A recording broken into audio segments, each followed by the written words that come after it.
Colin, a painfully shy man, lives a life so quiet it almost feels invisible.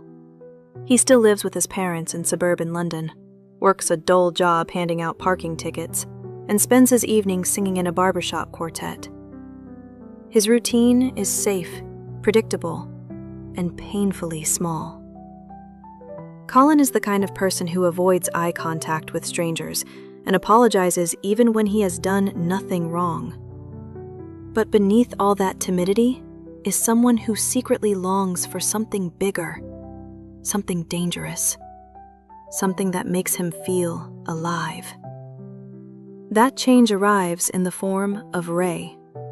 Ray is the complete opposite of Colin. Tall, confident, dressed head to toe in worn leather, Ray carries himself with the kind of quiet authority that immediately commands attention. When Colin first notices him at a pub, he cannot stop staring.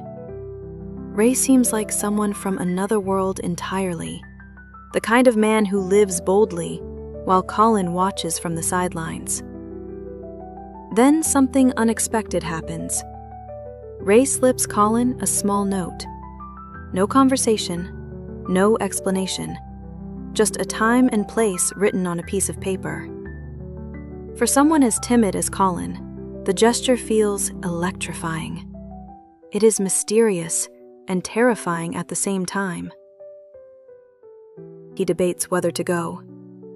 His mind keeps telling him it is ridiculous, that he should forget about it and return to his normal life. But curiosity wins. On Christmas Day, Colin nervously follows the instructions on the note and meets Ray in a quiet alleyway. The encounter that follows is awkward and intense, leaving Colin completely off balance. Ray barely explains anything. He simply takes control of the situation with a confidence that Colin has never experienced before. And just as quickly as the moment begins, it ends. Ray tells Colin that he probably will not see him again. For Colin, the experience feels like a strange dream that vanished the moment he woke up. Days pass, then weeks. Colin cannot stop thinking about Ray. The memory of that brief encounter lingers in his mind, pulling him toward a life he never imagined for himself. Eventually, he gathers the courage to send Ray a message, but there is no reply. For a long time, nothing happens. And just when Colin begins to believe the whole thing is over, Ray finally responds. This time, the invitation is different. Ray asks Colin to come to his apartment. When Colin arrives, he quickly realizes that Ray lives by very specific rules. Their relationship will not be a typical romance. Ray explains that he prefers a strict, dominant, and submissive dynamic. He makes the rules. Colin follows them. At first, the arrangement shocks Colin. Ray expects him to cook, clean, run errands, and organize his apartment. Colin is even told that he will sleep on the floor beside Ray's bed instead of sharing it. But strangely, Colin does not walk away. In fact, something inside him begins to awaken. For the first time in his life, someone is paying attention to him. Even though Ray's world is intense and controlled, Colin feels a strange sense of belonging. The structure, the rules, the certainty of knowing exactly what Ray expects from him. All of it gives Colin a sense of purpose he never had before. Slowly, Colin begins to change. He shaves his head. He starts wearing leather.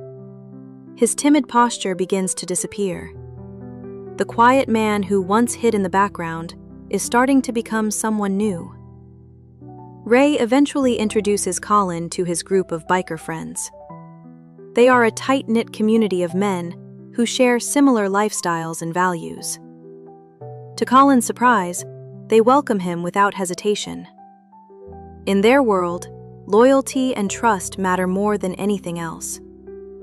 For the first time in his life, Colin is part of something. But the deeper he becomes involved in Ray's world, the more complicated things start to feel. Ray is not an easy person to understand. He rarely talks about his feelings. His rules remain strict and sometimes emotionally distant. While Colin grows more attached to Ray, he begins to wonder whether Ray sees him as a partner or simply as someone who exists to serve him. That uncertainty slowly builds tension between them. Colin starts questioning parts of the relationship that once excited him. The dynamic that once felt thrilling now sometimes feels isolating. He begins wondering if he has changed himself too much just to fit into Ray's life. Meanwhile, Ray struggles with his own emotions. Even though he rarely admits it, Ray clearly cares about Colin. The quiet loyalty Colin shows him begins to break down some of the emotional walls Ray has built over the years. But expressing vulnerability is something Ray finds extremely difficult. Their relationship slowly becomes a balancing act between control and affection, power and intimacy. Eventually, Colin reaches a point where he has to confront the biggest question of all. Is he truly happy living by someone else's rules? Or has he simply replaced one version of invisibility with another? The answer forces both men to face uncomfortable truths about themselves and about what they really want from each other. Because beneath the leather jackets, the motorcycles, and the strict rules, what Colin and Ray are really searching for is the same thing everyone wants: connection, understanding, and the courage to be seen exactly as they are. The story of Pillion is not just about an unusual relationship. It is about identity, trust, and the complicated ways people try to find their place in the world. And by the time the story reaches its conclusion, both Colin and Ray are forced to decide whether what they have built together is strong enough to survive outside the rules that brought them together in the first place. If you enjoyed this recap of Pillion and want more stories like this, make sure you hit the subscribe button and turn on notifications so you never miss the next video. And if there is another movie you want us to break down, let me know in the comments. I read them all.